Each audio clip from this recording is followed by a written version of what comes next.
All right, so this will be day 3 of our cardinal compositions, but day 2 of painting. So last class we talked about the order in which you choose to paint. There are 3 basic rules when you're choosing to paint. We work from the furthest away, frontward.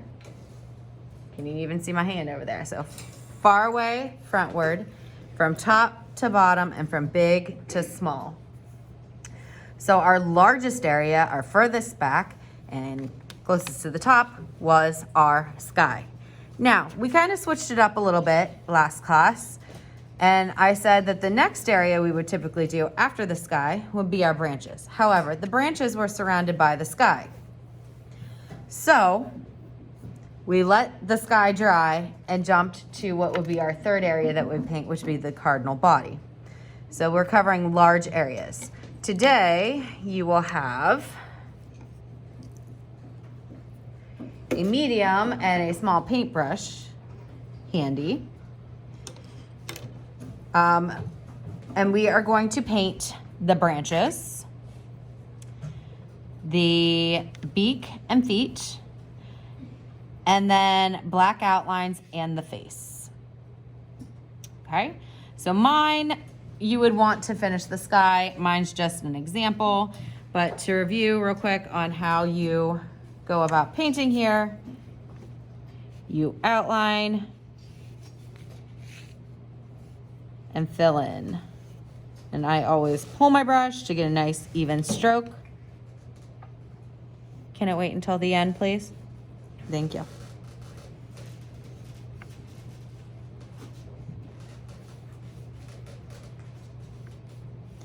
And if you have lots of streaks, which some of you do, even I do, you might go through and put a second coat on. All right. This little area between the cardinal legs is always forgotten. I don't know why. I shouldn't say always, but quite often forgotten. So don't forget this space underneath your little cardinal as he's sitting on your tree branch here. Okay, I'm gonna clean out my brush. Well, if I... Next, tree branches.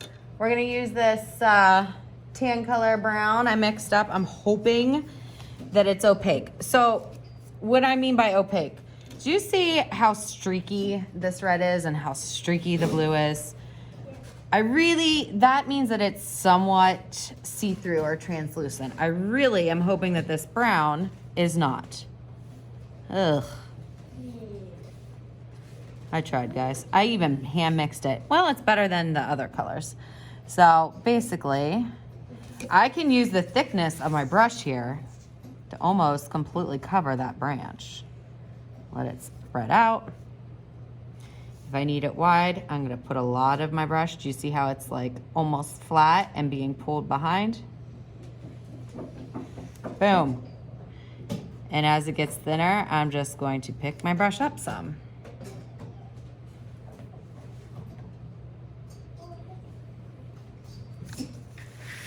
Okay. Something like this.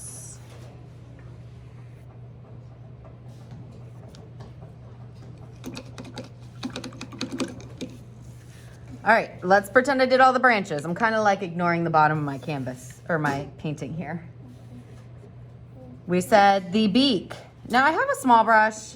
I think I'm still going to use my medium-sized brush for my beak and just paint it with the top of my brush.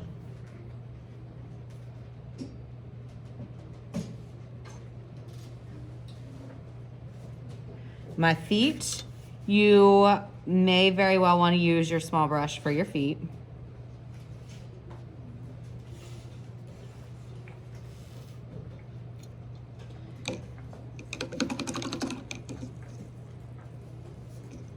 Black mask.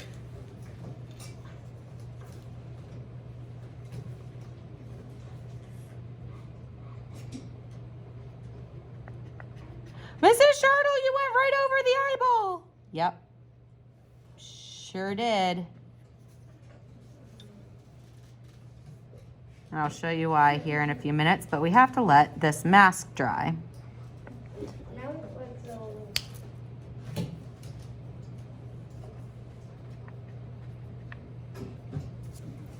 Okay. So now, while that guy's drying, I'm going to take my fine brush, or my smaller brush here, and we are going to outline everything. Yay! So, starting at the top, and Mrs. Shirtle cheats. I flip my paper around and pulling your brush. Now, if my brown were a little bit drier, this would be a little bit easier here.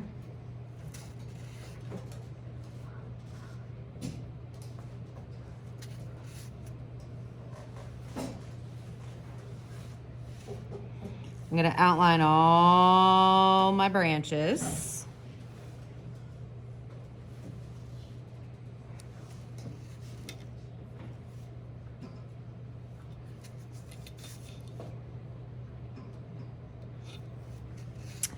I'm gonna outline the outside of my bird.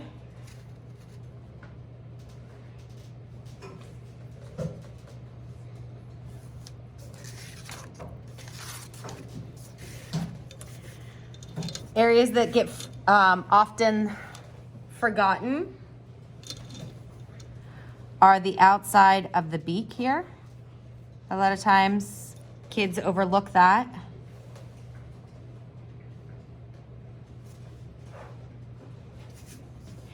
And this wing part right here. And again, for some reason with the leg area, that gets forgotten quite a bit. Don't forget to outline your feet. Now, I haven't painted my branch brown, so I'm not going to outline that. Last thing we're going to do, and you're gonna want this to be a little bit more dry than mine is. I would blow on it, but I'm wearing a mask, so it's not really gonna do much. Is you're going to take a Q-tip, put it in your white, go straight down, and wiggle it around. And let that dry. Now we're going to have to come back later and put the pupil in with black, but I'm worried that if we try to put the pupil in now that it's just gonna get like a gray color. So we're gonna have to let this dry. So the order of painting today is to finish your sky or your cardinal if you haven't yet. Then you're going to paint your branches. Then you will be painting your yellows, your black mask. Do the mask before you outline so that this can dry a little bit before we put the white dot on. I will give everybody their own Q-tip. You have paints on your table in these trays. If you can take these out of the trays. Okay, move them closer to you. It's just easier to store and carry them on here. And I'm going to call you up to get your cardinal. You're gonna get yourself a piece of scratch paper. At the end of class, you're gonna carry your painting to the drying rack on the scratch paper, and I'm going to call you by table to return your water and paints.